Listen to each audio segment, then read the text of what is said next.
Yeah, I mean, there's an inherent risk in treating social problems as technical problems, and therefore developing technical solutions.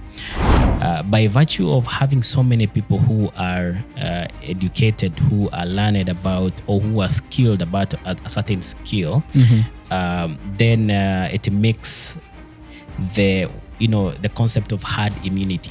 Mentorship is very key. Yes. When it comes to helping somebody take their first leap and also get their first client. Hello, welcome back again to Job Tech Voices. I'm your host, Samson. This is where we talk about all matters, the future of work, and we discuss digital work, digital economy, and overall the gig ecosystem. And today we have a very good guest. His name is Teresios Bundi. He has been a freelancer for many years, but also he has been at the forefront of building policies and decent work for the gig work and digital freelance ecosystem. He has also worked in that ecosystem as well, and he has been helping young people learn and understand and upskill themselves to thrive in this ecosystem. Very much welcome, Teresios. It's a pleasure. Yes, and in this podcast, we talk about all matters job tech and how the technology is affecting the way we work and the way we should upskill and find jobs around us. Maybe we can start this by hearing from you. How do you think the technology has affected the way we work over the last few years? Yeah, thanks, Samson, and it's a pleasure to be hosted here. Yeah. I think this is a very important topic that we are talking about today. Speaking about the digital economy and how it has affected and changed how we work. I mean, we are in 2025. Yes. Things have really changed over time. We no longer have to depend on physical brick and mortar offices for us to be able to deliver work.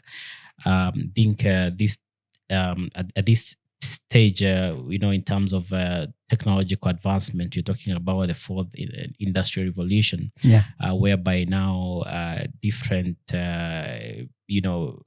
people with skills can offer them online, and people who are looking for skills or for talent can also find them online. So this is a time that is, I would say, a eureka moment for everybody who is interested in understanding how they can deliver work through online platforms, and also talking about the macro level policy discussions and just about anything around what is it in it for us and as Kenyans and young people who are listening to us.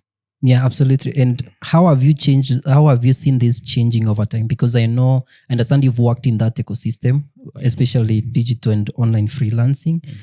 How would you say things have evolved since when you started interacted with that ecosystem up to date?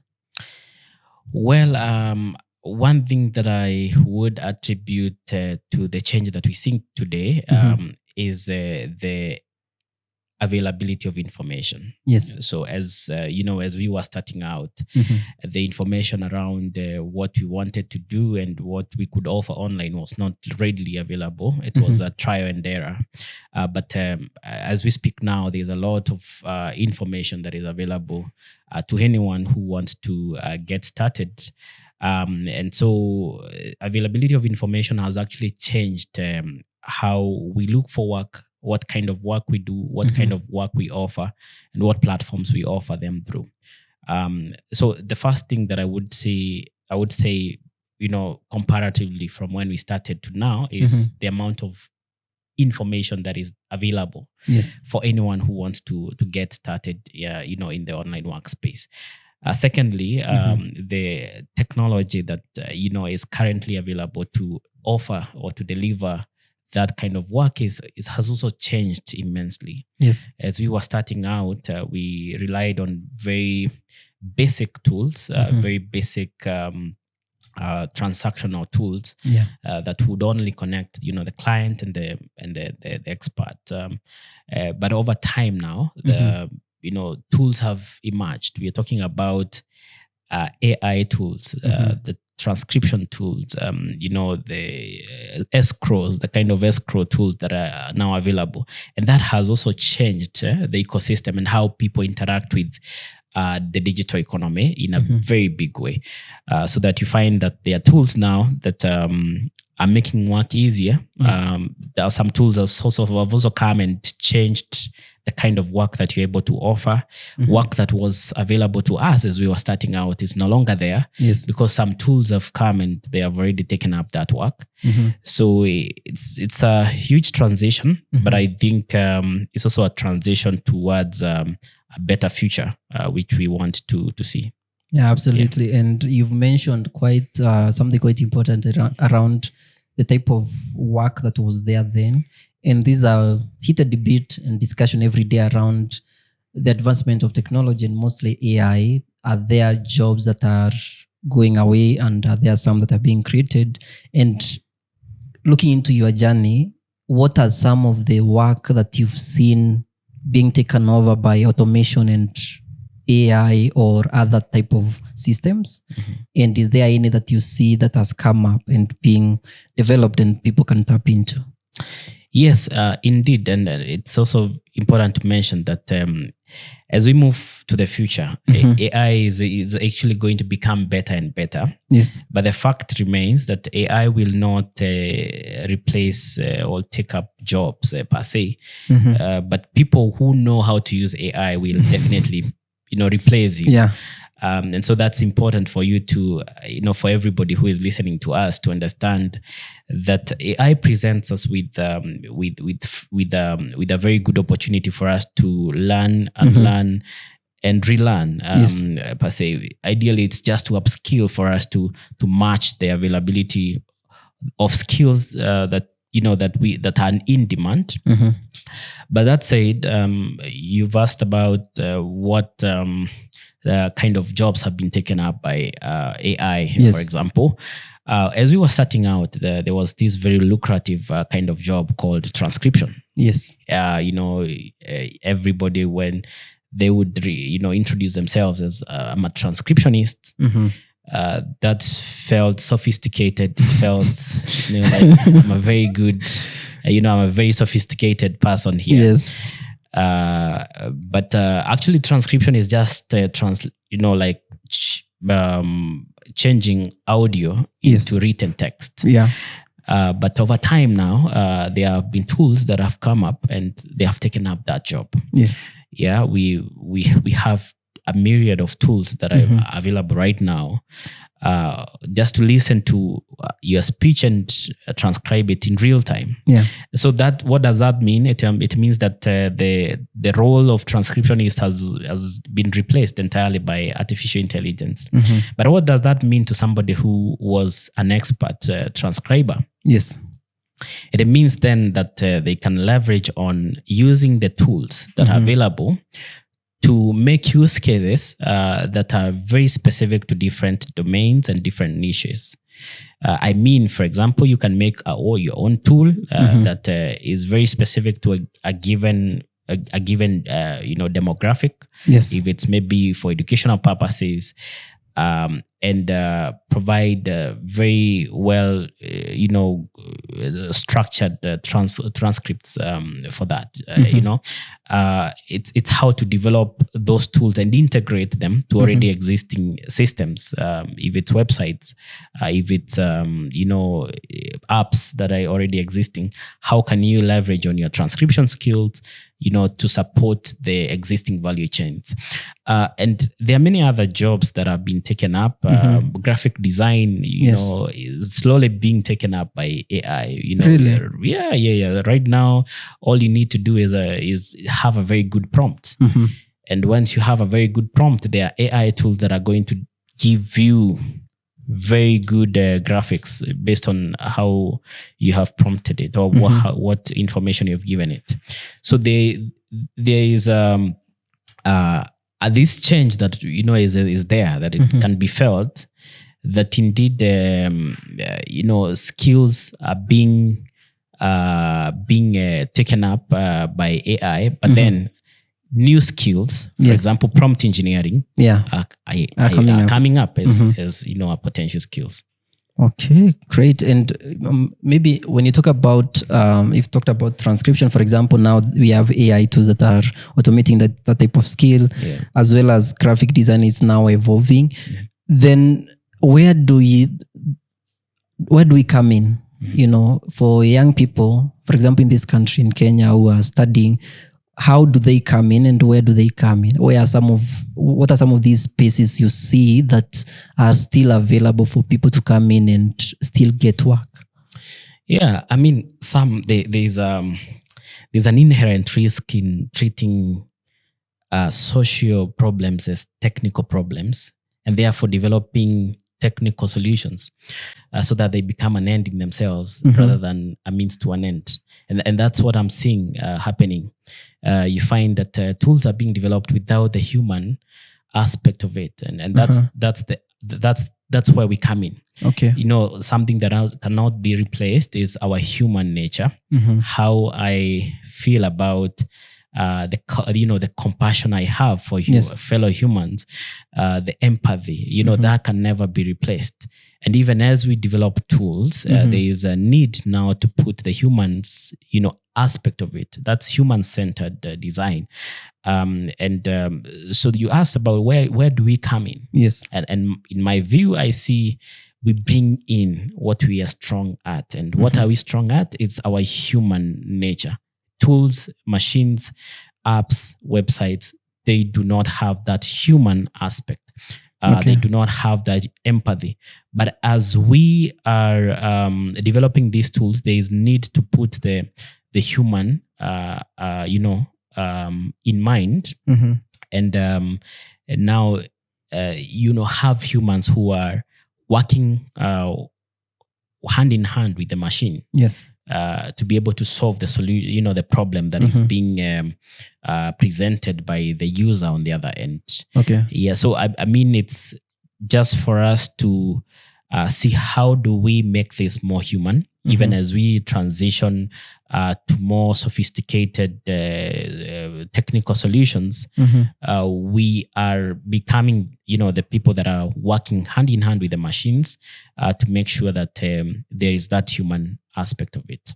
And for someone who does not understand clearly where to come in, and for someone who is either starting, they're in the middle of doing digital work in the online space, if they are looking to upskill and be part of that evolving ecosystem, then where do they look? For example, if you have someone who is very fresh, maybe they are not able to find the traditional jobs, because I know traditional jobs are quite also a challenge, especially in this country, and they want to get into that workspace, in that online space, then where do they start? And what are some of the skills they need to keep up with the ever-changing ecosystem? Yeah, very good question. So where do we start? A good thing, there's a lot of resources. As I mentioned, now we are in the age of information. So no one can really blame it on lack of knowledge or lack of information on what kind of skills they need in order to get started, or where to find them, because there is quite a number of programs that exist, courses that exist online that can give you a certain skill. So the first thing, of course, is to understand where the demand is. Yes. There are reports that have been presented by platforms such as Upwork that highlight the top skills that were in demand for example, in the past year. Yes. And several other research papers that have been published that showcase what is in demand, and reports shows actually that technical skills, or skills in software engineering, for instance, data science, these are in-demand skills that are currently paying very well. And so it's just a matter of people who are interested in getting into the online workspace to understand what is it do I want to offer. And that can also not be, it cannot be dictated by anyone to someone. Yeah. It's something that they need to assess, assess themselves. Am I passionate about data, for instance? Am I passionate about writing content? Am I passionate about developing? Am I a creative? Do I thrive in designing items or even designing structures? And then after you understand your passion, then find information, find the courses that would help you move closer to building your capacity. Building your capacity or sharpening your skill, for that matter. And those skills can be found online, can be found through courses and through programs that are already readily offering these skills, sometimes even for free. So it's just a matter of the person who is interested and to go deep into research and find what skill can I find and where can I find it, then take a deep dive. So what you're saying is that, yes, there is this progression of technology and there are new opportunities that are coming up, but someone needs to research and understand what are the in-demand skills, but then learn and understand, how to deliver them for them to keep up with the changes in the job ecosystem. Exactly. Yeah. It reminds me of, there was a TV series, called Keeping Up with the Kardashians. I mean, people keep, keeping up with that reality TV show. Yeah. I mean, it's the same thing here. It's keeping up you have with to the keep trends. up with the trends and the AI. Yes. Otherwise, it will render you, as I said, somebody who is keeping up with that will come and replace you.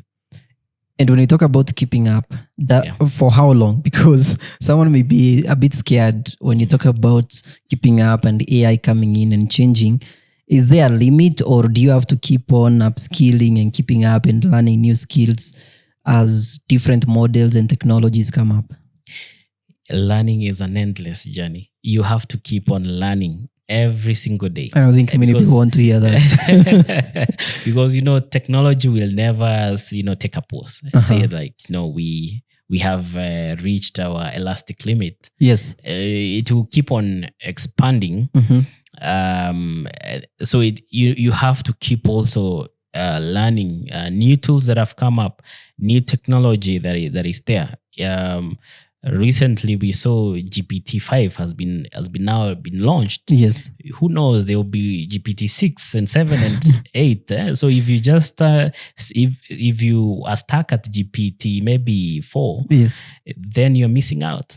You're missing out greatly. So you have to keep on learning what's up, what's coming, what's trending. What are new features that have been added on social media platforms? For instance, what is the new business model in Facebook, for instance, or Instagram? And then how can I take advantage of that? Can I monetize my skill on Facebook?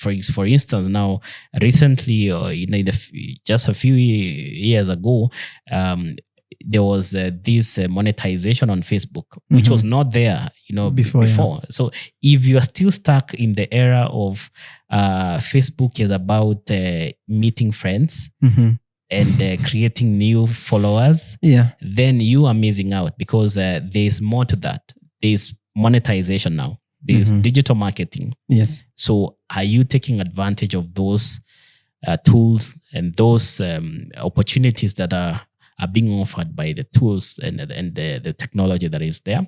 And how can you know that if you are not constantly upskilling yourself? Yeah.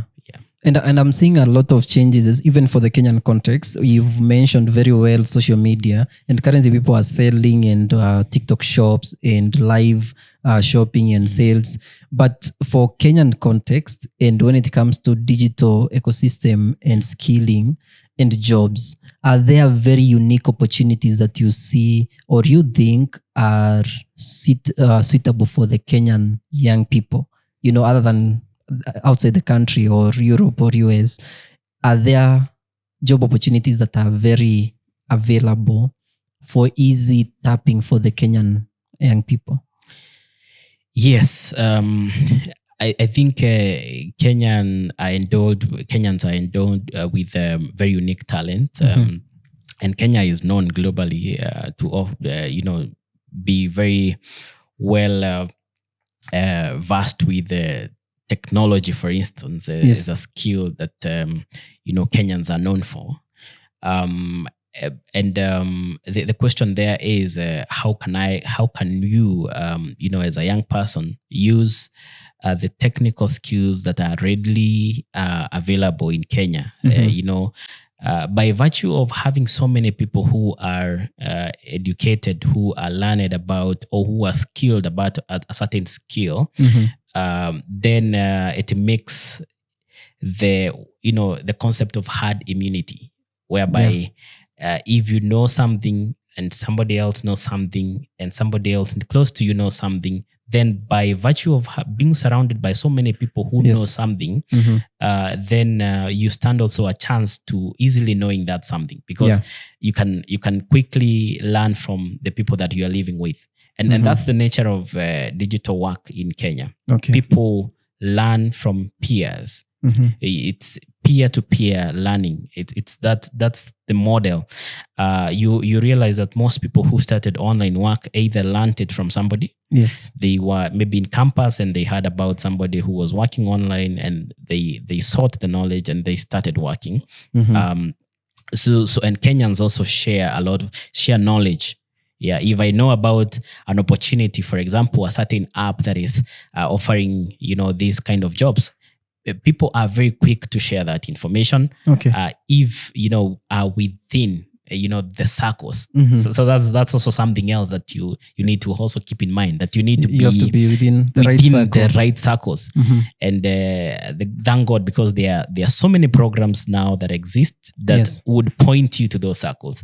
Because like, for example, when we have skilling and mentorship programs, that is where such kind of information is shared on emerging tools, emerging platforms that you need to take advantage of. But back to my point on the availability of digital technical skills in Kenya. I'm talking about Kenyans who are very well versed with the programming, software engineering, designing very innovative tools. Yes. I mean, and the sheer advancement in technology in Kenya gives us an upper hand. It gives us, an upper hand as Kenyans to be able to take advantage of that environment. To build things that work, or to learn skills that can help us to build businesses that would really work very well. Recently, I came across a young man who's never gone to a training on software engineering, but he has learned through AI. He has been able to learn how to integrate API, M-Pesa API on an e-commerce platform. So he just, uses SDK push to prompt the visitors of his website to buy items. Yeah, so that's amazing. So it's and that in itself, the presence of such a service from M-Pesa gives this young person the opportunity to learn how to integrate M-Pesa API on their e-commerce platform, and then being able to market that through social media platforms.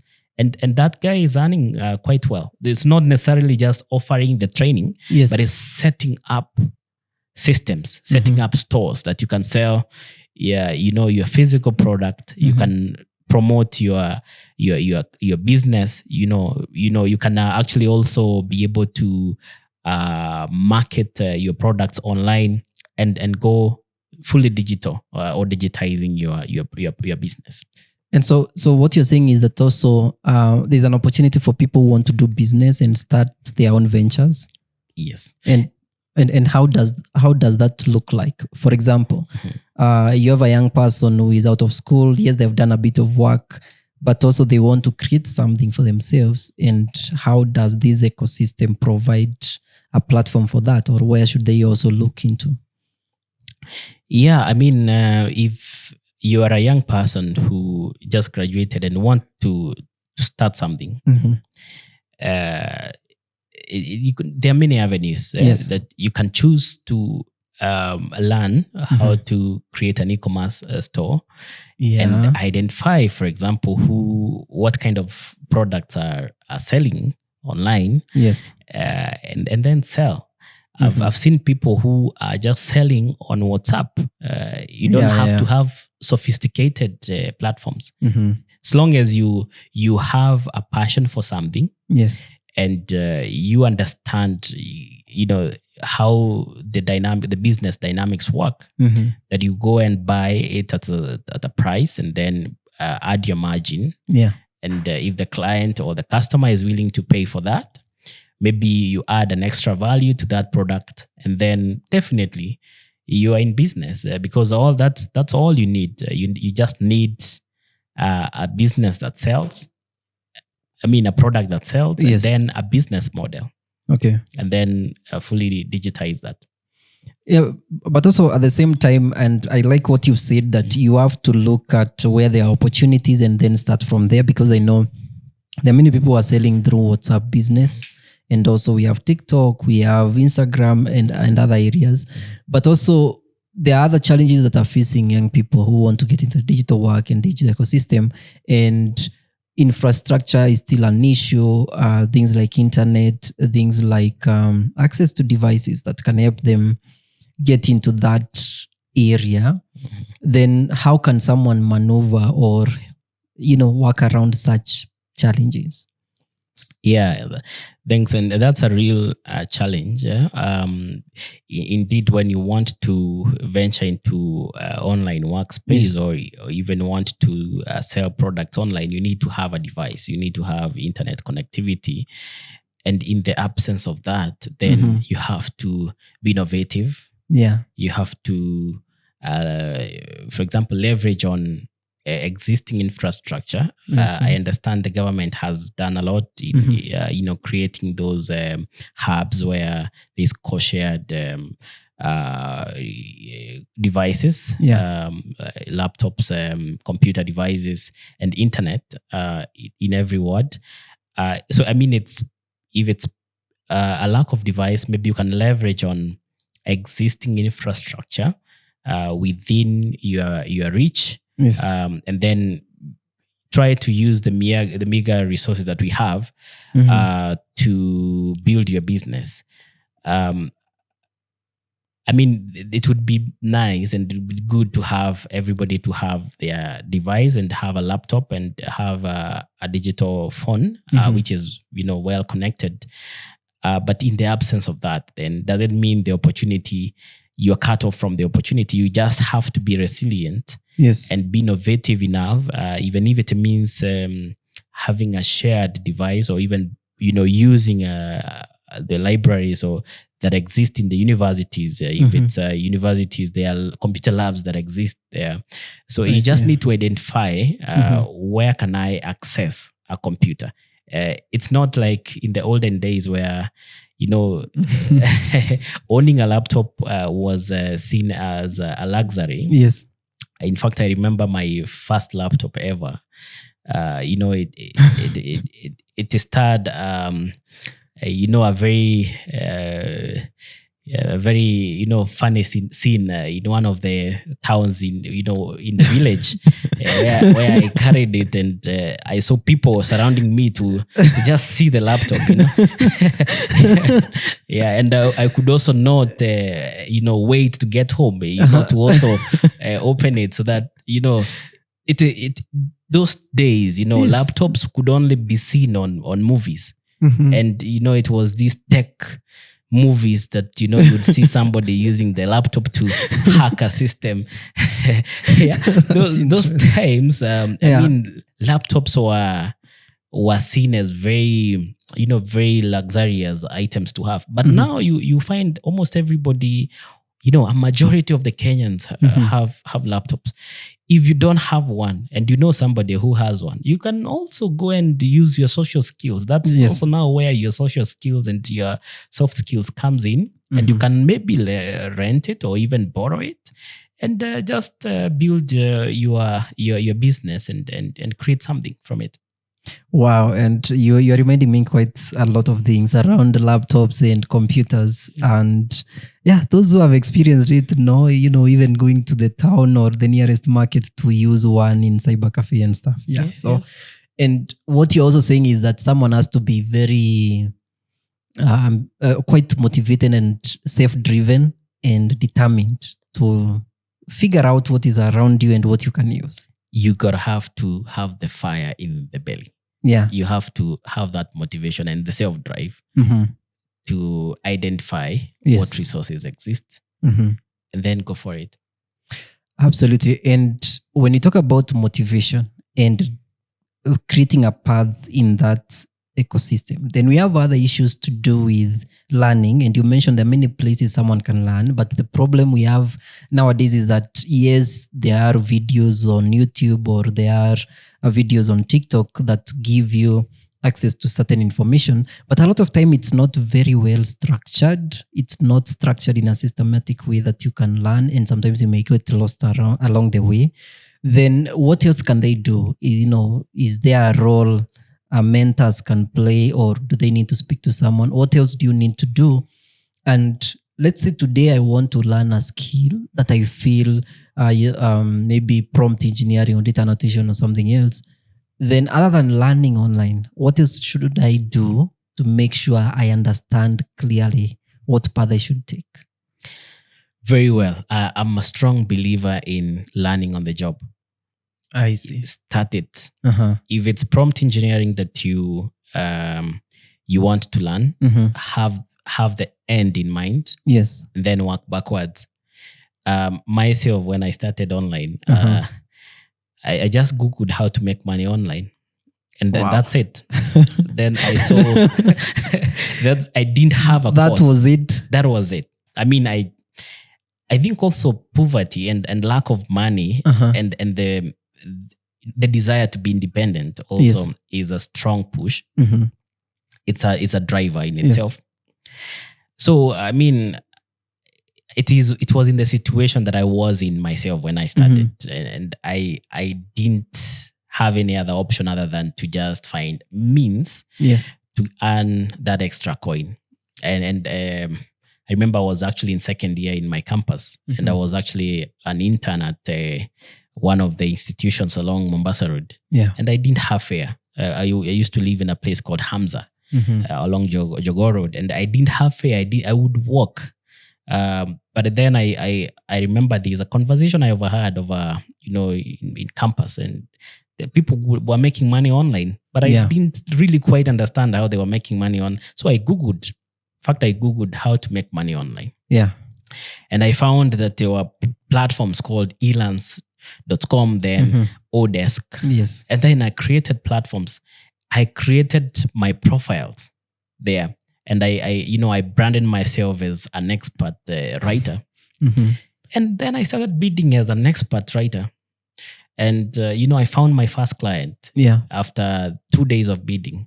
And I found, a client from China who paid me $2 to write a 500-word article on a plant called Gashinia Gabionga. I still don't remember exactly what that was all about, but it's a plant that is a Chinese plant that has health benefits.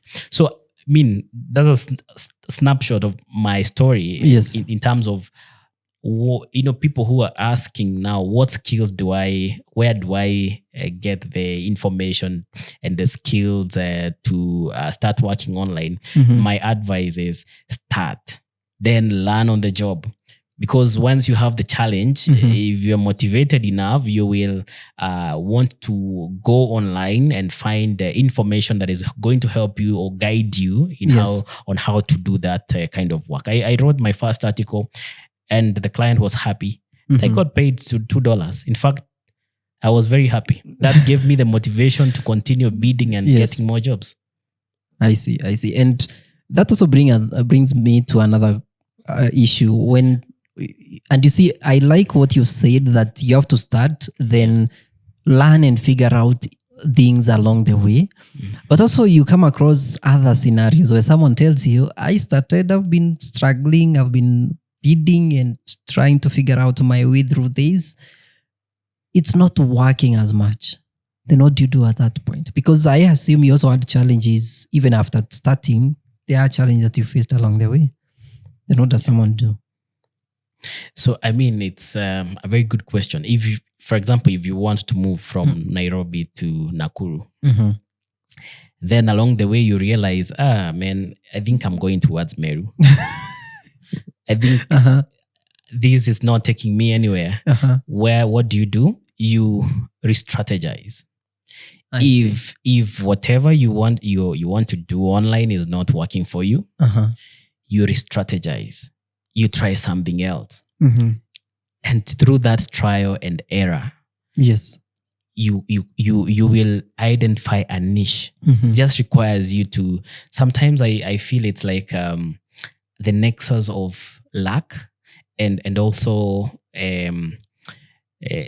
determination and the perseverance that I want this so badly that I will continue doing it regardless. I will try all means possible to find all the avenues possible, you know, to take me to my destination. The destination maybe is to thrive online. You have an Upwork account. You have tried to bid, but you're not finding any client. Yeah.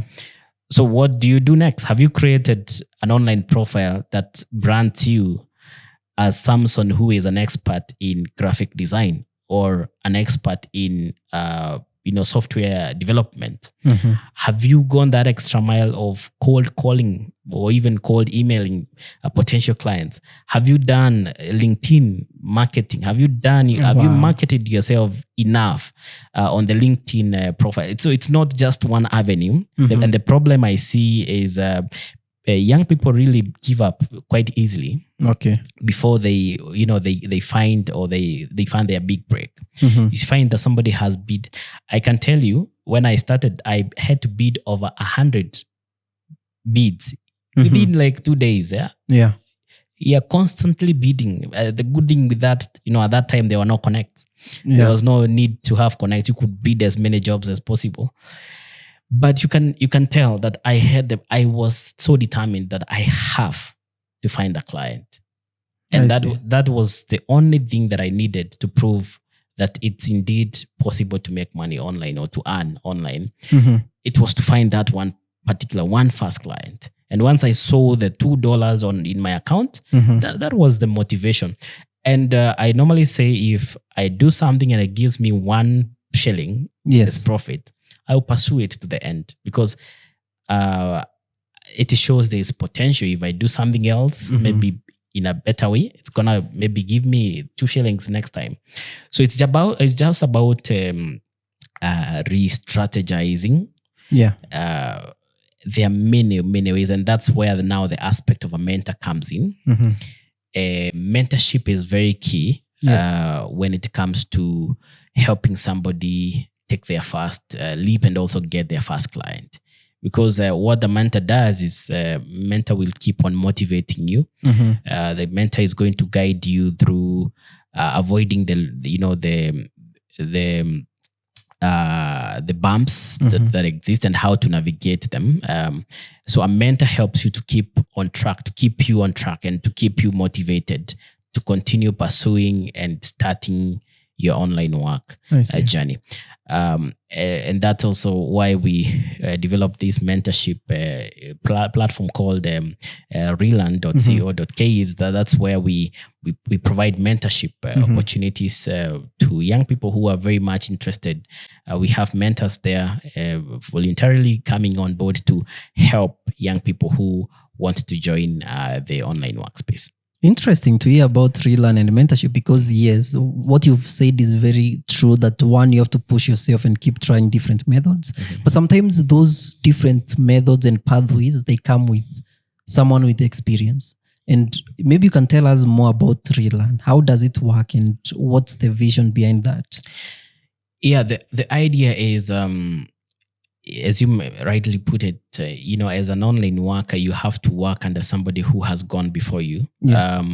Sometimes we have online workers who have already established their businesses. They need, to train others. I belong to a community of online workers who we started way long ago, and now it's gotten a point now where you have to expand your business. And when you want to expand your business, you cannot do it alone. You have to also nurture and build other talents around you. And so how best can you build talent if it's not within people that you have nurtured or people that you have mentored? So we started the relearn.co.ke as a platform for young people who are interested in relearning new skills and learning whatever they have learned that is not working, and actually skilling themselves, upskilling, and getting the support they need from mentors who have already gone before them, and who have already seen what's working and what's not working. So how it works is you just get into the platform, and once you are there, you depending on what skills you want to learn, you get allocated to a group, and mentors will take over. It's very well structured in the sense that you can be able to track your dashboard on how many tasks do I have today, what's my progress in terms of learning, what's my performance like. So it's very well, we leverage on data to make sure that young people are not only just getting into platforms, but there is accountability on their end, and also there's somebody who is keeping them on track on what they need to do for them to be able to earn from online work. Wow, that's quite amazing. This is quite incredible. Thank you so much for coming and speaking to young people and people in the digital ecosystem. But lastly, before we end, if you could, talk to someone who has been trying to get their way through the digital ecosystem, what would you tell them? My message to anyone who is trying to navigate the gig economy, sometimes it's not the easiest of the economies to navigate. Yes. You have to have the resilience. You have to be innovative. You have to keep learning. You have to keep looking for better ways to sharpen your skills. Yes. And to present yourself to potential clients. So my message is, you just need to identify a mentor who can walk the journey with you. It makes the journey a little bit easier. Yes. And then you have somebody who is accountable to you. And then keep learning. The only way you can sharpen your skills and become better is by being able to learn and sharpen your skills. And no one should lie to anyone that it's easy to make money online. In fact, I've seen many things, many scams of people who tell you to click here. You click here to get $500 instantly. Yeah. There's nothing like that. There's nothing like that. You should never get into that trap of thinking that you can just click and then earn. Yeah, you need to money comes as a result of solving someone's problem. So you need to identify in fact, if I were you, I would be in the business of identifying problems and then developing solutions to those problems. Wow, amazing. Thank you so much for coming. Guys, you've had it all. You have to really dedicate yourself, find a path, learn and relearn. And also there's no easy money. So you have to work for it. As much as it's online, you also have to figure out how to work and solve someone's problem. This has been Job Tech Voices. Thanks so much for joining us. Like, comment, share, and subscribe. Until next time, bye-bye.